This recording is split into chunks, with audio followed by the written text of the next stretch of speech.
Chief Williams, Clark Atlanta University, Chief of Police and Associate Vice President. Good afternoon. Clark Atlanta University continues to grieve the death of one of our students, Mr. Jatonne Sterling. A candlelight vigil was held yesterday on campus, planned by our Student Government Association and other Clark Atlanta University students with support from the university. Clark Atlanta University increased counseling services to support all of our students as they process this unfortunate occurrence.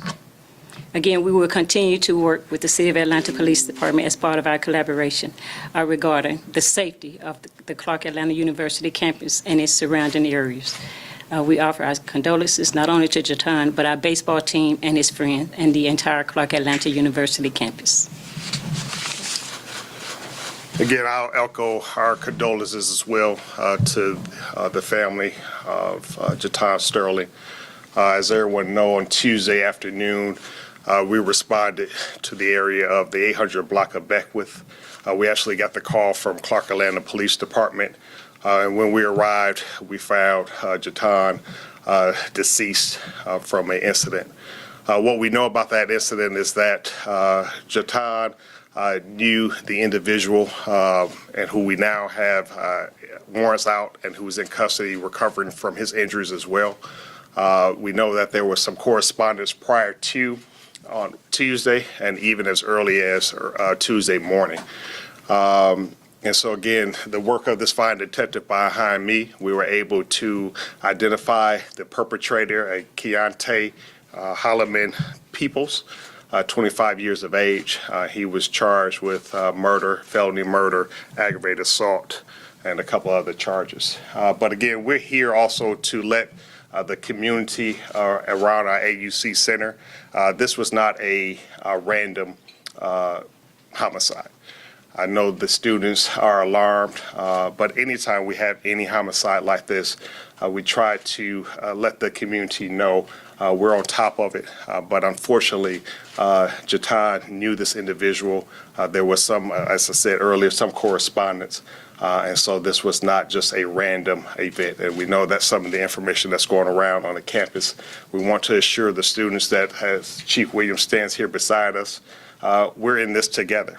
We have partnerships, we patrol together, we communicate regularly about what's going on around the campuses, and so the students should feel safe. But we also ask them that when they see something to say something, when something looks out of place, to call 911. We ask them also to be diligent when they're walking to and fro, take their headphones off, put their phones in their pockets, and be observant and aware of their surroundings. But again, unfortunately, again, we were happy to announce that we made an arrest. And again, just really to let the community know that this was not an isolated event. I know you probably have some questions. Just remember, although we made an arrest, there's still work that this detective has to do. We won't go into a lot of specifics because, again, there is an opportunity that the suspect has his day in court.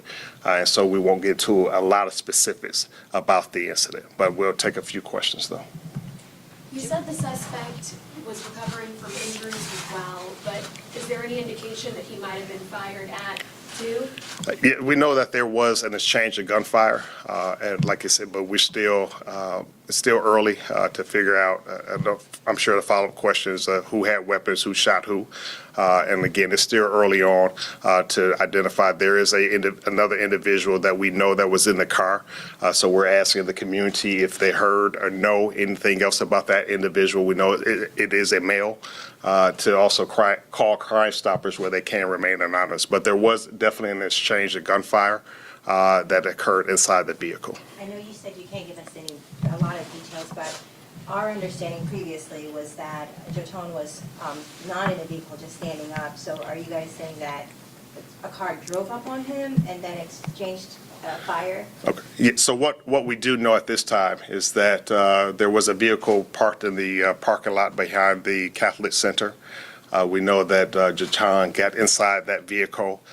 There was some type of dispute that occurred inside the vehicle. And again, that is still the things that we're still trying to work out. And inside the car, whatever type of dispute escalated into gunfire, and then that's where we had the exchange of gunfire. So everything happened inside that vehicle. And we were able to recover the vehicle, and this detective has warrants to make sure that he's able to process the vehicle and see whatever evidence that we can obtain from that. Is the suspect a student of the AUC Center, or do you have any information about that? No, all I know is he's a 25-year-old male, criminal history out of 2 different states, but he is not a student at the AUC Center. Can you spell his name for us? We'll provide that to you, yes. Tori, last questions from Tori. Yeah.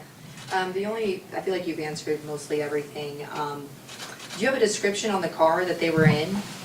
Like color or anything like that? Yes, it was a white Toyota. White.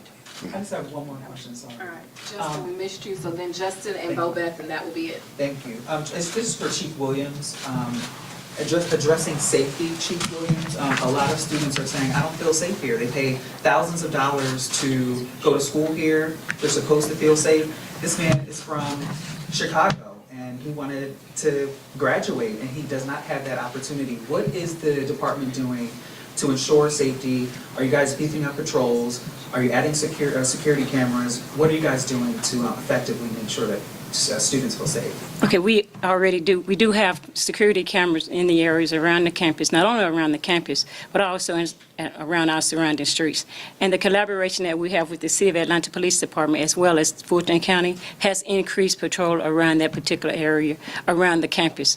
Because as you know, Clark Atlanta University sits right there in the middle of Zone 1, which is what we call an open campus. So in order for our students to feel safe as they're walking from our main campus in the openness of Clark Atlanta University, the AUCC, we do have increased patrol and collaboration, not only with the City of Atlanta and Fulton County, but our other AUCC partners as well, because there are 5 different entities within the AUCC, the Atlanta University Center Consortium.